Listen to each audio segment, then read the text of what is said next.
जब भी हम क्राइम स्टोरी सुनते हैं तो अक्सर हम ये चीज़ मान कर चलते हैं कि वो स्टोरीज़ मूवीज़ में ही होती होंगी, लेकिन कुछ कहानियाँ ऐसी होती हैं जो हमारे दिमाग को हिला कर रख देती हैं। आज हम एक ऐसे ही इंसान के बारे में बात करेंगे जो दुनिया भर में एक भयानक तरीके से जाना जाता है, पीटर स्कली। एक ऐसा इंसान जो बच्चों की दुनिया को तोड़कर छुपने की कोशिश कर रहा था। तो चलिए एक इंटरेस्टिंग और थोड़ी डिस्टर्बिंग कहानी की शुरुआत करते हैं। तो इस वीडियो में हम जानेंगे कि किस तरीके से एक इंसान न सिर्फ अपनी ज़िंदगी को बल्कि ऐसे कई मासूमों की ज़िंदगी को किस तरीके से बर्बाद करता है। So hey guys, very welcome back to my channel. मैं हूं आकांक्षा मिश्रा और आज मैं आप लोगों के साथ अपना personal red room experience share करने वाली हूं। मुझे पता है यहाँ पे बहुत सारे ऐसे लोग होंगे जिनको भरोसा नहीं होगा कि ये मेरे रियल रेड रूम का एक्सपीरियंस है, तो यहाँ पे मैं उन लोगों को प्रूफ भी शो करूँगी। बाकी मैं यूट्यूब गाइडलाइंस के अगेंस्ट नहीं जाऊँगी क्योंकि यहाँ पे वो सारी वीडियोस लेके आ पाना बहुत ही मुश्किल है। तो अगर आप लोगों को रियल में प्रूफ चाहिए तो उसके लिए आप लोग मुझे मेरे इंस्टा पे कांटेक्ट कर सकते हो, ये लिखकर कि आप लोगों को रेड रूम वीडियोस का लिंक चाहिए। तो मैं वहाँ पे आप लोगों को लिंक प्रोवाइड कर दूँगी क्योंकि अभी फ़िलहाल मेरे इतने ज़्यादा कुछ खास सब्सक्राइबर्स नहीं हैं, तो मैं सबको पर्सनली लिंक प्रोवाइड कर सकती हूँ। बाकी मैं चाहूँगी कि आप लोग मेरे इस वीडियो को ज़्यादा से ज़्यादा लाइक करो, ज़्यादा से ज़्यादा कमेंट करो, ये ज़्यादा से ज़्यादा तक लोगों के पास जा पाए। और हाँ, मैं यहाँ पे आप लोगों को एक और चीज़ बता दूँ कि मैं ऐसे ही हर किसी को भी लिंक प्रोवाइड नहीं कर सकती हूँ। उसके लिए आप लोगों को 50 रुपीज़ पे करना पड़ेगा, तब जाके आप लोग उस लिंक को पा सकते हो, क्योंकि मैं पर्सनली अपना नहीं लगा सकती हूँ पैसा सब लोगों के लिए। तो प्लीज़ पहले आप लोगों को 50 रुपीज़ पे करना पड़ेगा, उसके बाद मैं आप लोगों को लिंक प्रोवाइड कर दूँगी। तो चलो वीडियो को देरी ना करते हुए वीडियो को आगे ले जाते हैं और यहाँ पे भी मैं प्रूफ शो करूँगी जितने मैं यहाँ पे शो कर सकती हूँ। तो चलो वीडियो को स्टार्ट करते हैं। स्कली एक आम मिडिल क्लास फैमिली से बिलोंग करता था। स्कली के बचपन के बारे में अगर जानना चाहें तो उतनी कुछ खास बातें नहीं पता चलती, पर हाँ ये चीज़ ज़रूर पता चलता है कि स्कली बचपन से ही बहुत ज़्यादा मैनिपुलेटिंग और कनिंग था। पीटर स्कली बचपन से ही अपने दोस्तों को और लोगों को धोखा देने में बहुत ही ज़्यादा माहिर था। और यहाँ पे पीटर स्कली की एक वाइफ भी थी जिसका नाम डोरोथी स्कली था और उसके साथ उसके 2 बच्चे भी थे। वैसे तो स्कली और उसकी वाइफ और उसके 2 बच्चे ऑस्ट्रेलिया में एक नॉर्मल लाइफ जी रहे थे, पर उसकी वाइफ को कहीं ना कहीं ऐसा स्कली को देख के महसूस हो रहा था कि वो अपने मन ही मन में कुछ तो अजीब चीज़ें पाल कर रखा हुआ है। यहाँ पे स्कली के बारे में और भी बहुत सी चीज़ें पता चलती हैं कि स्कली ऑस्ट्रेलिया का एक फ्रॉड इंसान था, क्योंकि वो रियल इस्टेट में काम करता था और मैनिपुलेटिंग नेचर का था। तो वो लोगों को मैनिपुलेट करके ये कहता था कि वो उनके पैसे को इन्वेस्ट करवा रहा है और उनके पैसों को लेकर स्कैम करता था।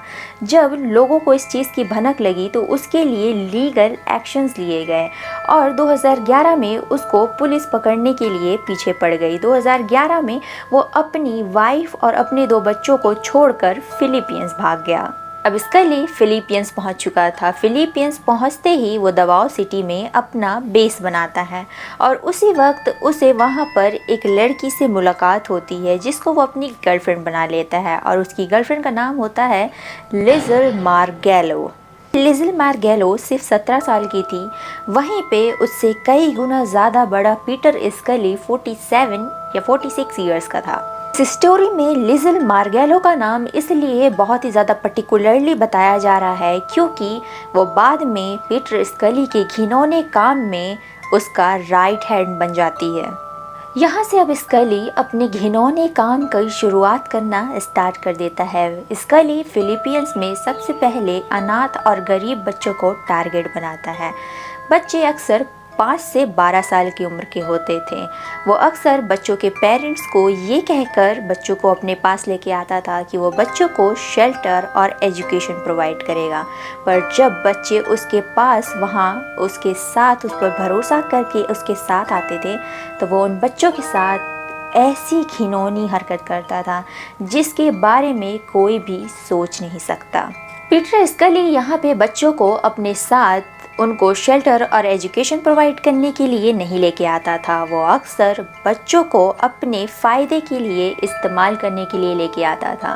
वो बच्चों को वहाँ पर अब्यूज़ और टॉर्चर करता था और वो सारी चीज़ों का वो वीडियो बनाता था। पिछली जो मैंने डार्क वेब के ऊपर स्टोरी सुनाई थी कि डार्क वेब का क्रिएटर सबसे पहले कौन था, जिसके बारे में मैं फुल स्टोरी पहले बना कर रखी हुई हूँ। यहाँ पे मैं मेंशन भी कर दूँगी, आप लोग उस वीडियो को जाकर भी देख सकते हैं। पर उस वीडियो में मैं क्लियरली डार्क वेब के बारे में उतना कुछ ज़्यादा खास नहीं बताई हूँ। यहाँ पे बहुत सारे लोगों का मिसकंसेप्शन रहता है कि डार्क वेब आखिर को होता क्या है। तो यहाँ पे सबसे पहले मैं इस चीज़ को क्लियर कर देती हूँ।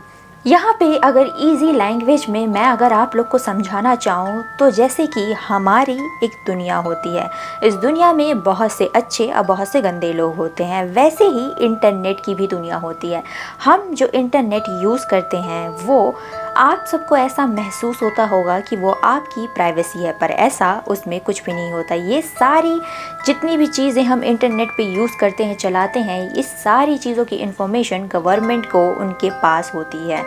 ये सिर्फ 5% ऑफ इंटरनेट है जो हम इस्तेमाल करते हैं पूरे इंडियन या पूरे ऑल ओवर वर्ल्ड को आप लोग कह सकते हैं। और डार्क वेब 95% ऑफ इंटरनेट के जो काम होते हैं वो डार्क वेब पे होते हैं, जिसके बारे में मैं आप लोग को बारी बारी बताती हूँ। डार्क वेब में किस किस तरीके के इलीगल काम होते हैं। सबसे पहला ड्रग सप्लाई, जिसमें हेरोइन, कोकेन, LSD ऐसे ड्रग्स की सप्लाई डार्क वेब के थ्रू ही होती है। सबसे बड़ी बात तो ये कि डार्क वेब सिर्फ टॉर नेटवर्किंग के ही थ्रू चलाया जा सकता है। टॉर नेटवर्किंग को ट्रेस कर पाना बहुत ही ज़्यादा मुश्किल होता है, इसी वजह से डार्क वेब हमेशा टॉर नेटवर्किंग के ही थ्रू चलता है। यहाँ पे दूसरा सबसे ज़्यादा इलीगल काम होता है वेपन और एक्सप्लोसिव का। यहाँ पे लोग ब्लैक में इलीगल वेपन्स खरीद और बेच सकते हैं। जो लोग मनी हाइस्ट देखे होंगे उसमें जो रियो राम का लड़का होता है वो हैकर होता है। अब वो डार्क वेब पे ही जाके सारी गन्स वगैरह या इलीगल वेपन्स वगैरह ब्लैक में ऑर्डर करता है। मोस्टली जो टेररिस्ट और गैंगस्टर्स वगैरह होते हैं वो डार्क वेब के थ्रू ही अपने सारे वेपन्स सप्लाई करवाते हैं। तीसरा है यहाँ पे हिटमैन सर्विस। हिटमैन एक ऐसा पर्सन जो डार्क वेब पे कॉन्ट्रैक्ट किलर का काम करता है।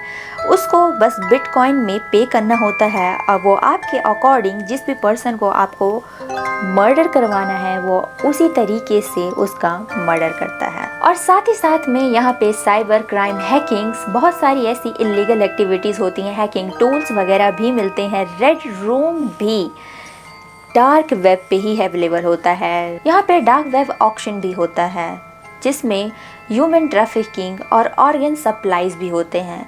यहाँ पे लोगों का लाइफ मर्डर और टॉर्चरिंग भी लोगों को अवेलेबल करवाया जाता है बिटकॉइन के थ्रू। जहाँ पे लाइफ लोगों का मर्डर किया जाता है वो भी पब्लिक डिमांड के अकॉर्डिंग, क्योंकि उन लोग वहाँ पे बिटकॉइन पे करते हैं तो उन लोग अपनी डिमांड रखते हैं और ये सारी चीज़ें लाइफ पे होती है। और जो पर्सन जिस तरीके से उस पर्सन के साथ जो भी करवाना चाहता है वो सारी चीज़ें वहाँ पर लाइव पे की जाती हैं।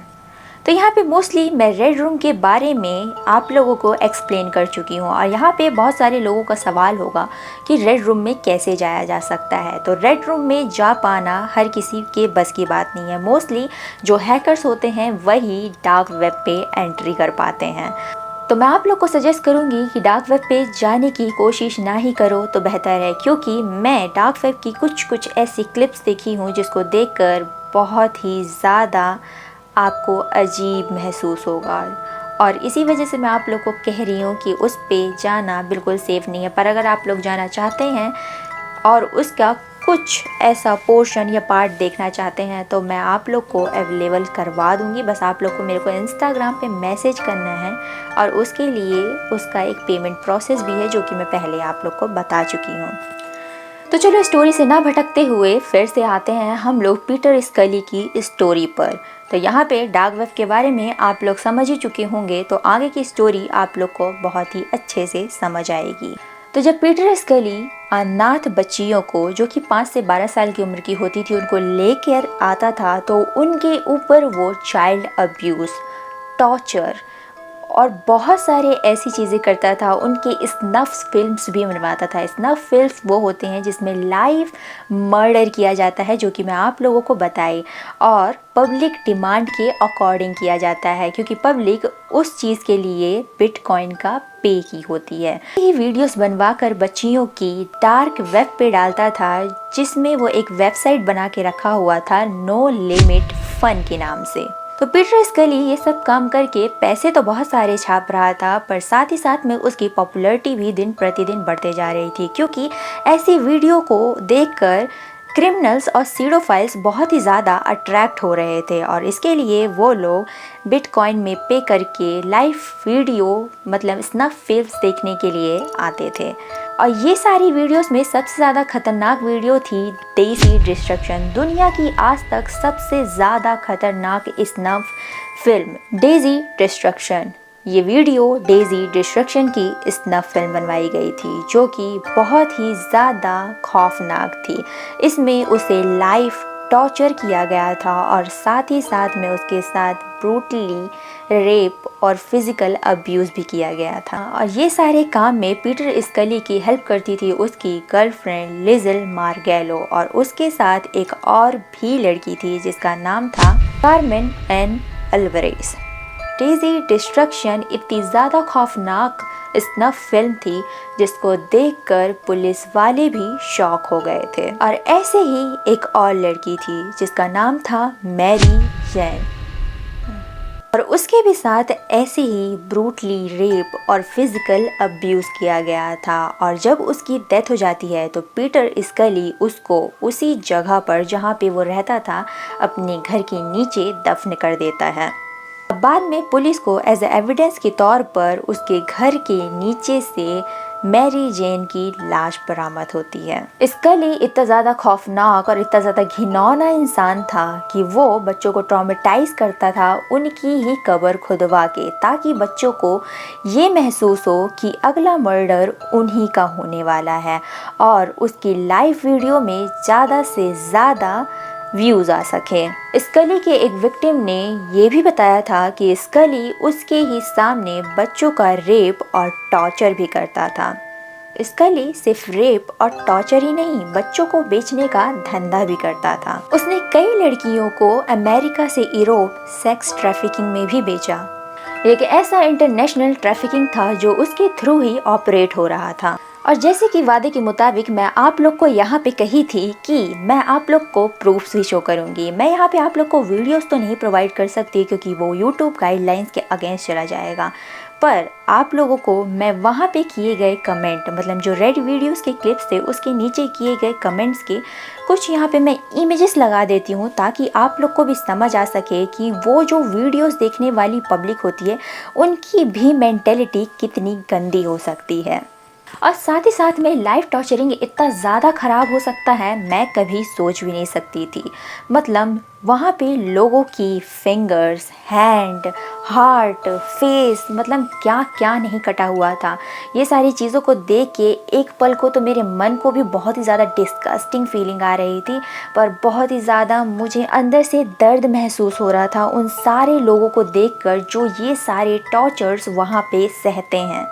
तो यहाँ पे पीटर स्कली का पाप का घड़ा भर चुका था, क्योंकि वो यहाँ पे जितने घिनौने काम दिन प्रतिदिन करते जा रहा था, आखिर कभी न कभी उसको उसकी कर्म की सज़ा तो मिलनी ही थी। तो यहाँ पे पीटर स्कली के जाल से बचकर एक विक्टिम 2014 में भागकर बच जाती है, और वो तुरंत ही पुलिस के पास पहुँचती है। पुलिस के पास पहुँचकर वो वहाँ पे अपना बयान देती है कि पीटर स्कली कैसे छोटी बच्चियों का रेप और उनके साथ टॉर्चर करता है। और यहाँ पे पुलिस अपना इन्वेस्टिगेशन करना चालू कर देती है। लड़की के बताए गए मुताबिक जगह पे पुलिस जाकर छापा मार देती है। तो यहाँ पे पुलिस अपना इन्वेस्टिगेशन करना चालू कर देती है। इन्वेस्टिगेशन में पीटर स्कली की जगह का पता चल जाता है, जो कि वो जगह थी मालेबाले सिटी, बुकिडनन। जब पुलिस मालेबाले सिटी पहुँचती है तो वहाँ पे उन्हें पीटर स्कली की जगह पे 5 साल की छोटी बच्ची बंधी हुई पाई मिलती है। फरवरी 2015 मालेबाले सिटी पुलिस यहाँ पे पीटर स्कली को अरेस्ट कर लेती है।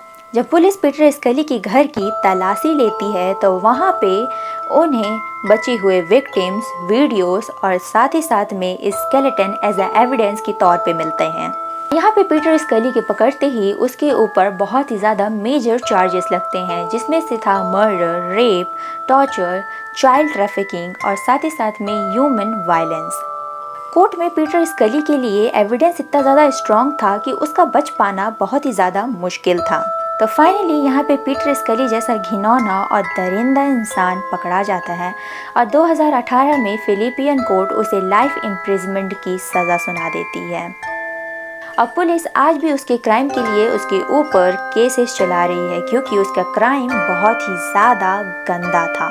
वैसे तो फिलिपियन पुलिस उसे डेथ पेनल्टी सुनाना चाहती थी, पर फिलिपियंस में डेथ पेनल्टी एबॉलिश्ड है। तो आज भी पीटर स्कली फिलिपियंस की जेल में है और वो कभी भी रिलीज़ नहीं होने वाला है। और साथ ही साथ में उसकी जो गर्लफ्रेंड लिज़ल मार्गेलो थी, वो भी आज के टाइम पे जेल में है। उसके ऊपर भी मेजर चार्जेस थे ह्यूमन ट्रैफिकिंग और चाइल्ड अब्यूज़ के अगेंस्ट। तो फाइनली यहाँ पे पीटर स्कली की कहानी ख़त्म होती है। और आपको ये स्टोरी कैसी लगती है, आप लोग प्लीज़ कमेंट में जाकर ज़रूर से ज़रूर बताना और इस वीडियो को ज़्यादा से ज़्यादा लाइक और सब्सक्राइब करना। और आपको ये स्टोरी कैसी लगी प्लीज़ कमेंट सेक्शन में ये भी लिखकर ज़रूर से ज़रूर बताना। और अगर आप लोग को रेड रूम की वीडियोज़ के लाइव प्रूफ भी चाहिए तो उसके लिए आप लोग प्लीज़ मेरे इंस्टाग्राम पे पर्टिकुलरली ये लिख कर मैसेज करना, क्योंकि मैं हर किसी रैंडम मैसेज का रिप्लाई नहीं कर सकती हूँ। तो अगर आप लोग को वीडियो चाहिए तो पर्टिकुलरली लिखना कि आपको उसका लिंक चाहिए और उसके चार्जेस हैं। मैं इसीलिए यहाँ पे क्लियर भी कर देती हूँ कि उसके 50 रुपीज़ चार्जेस भी हैं। तो चलो आज का वीडियो यहीं पे ख़त्म होता है और मिलते हैं ऐसी ही खौफनाक कहानियों के साथ अगले एपिसोड में। तो आज के लिए इतना ही।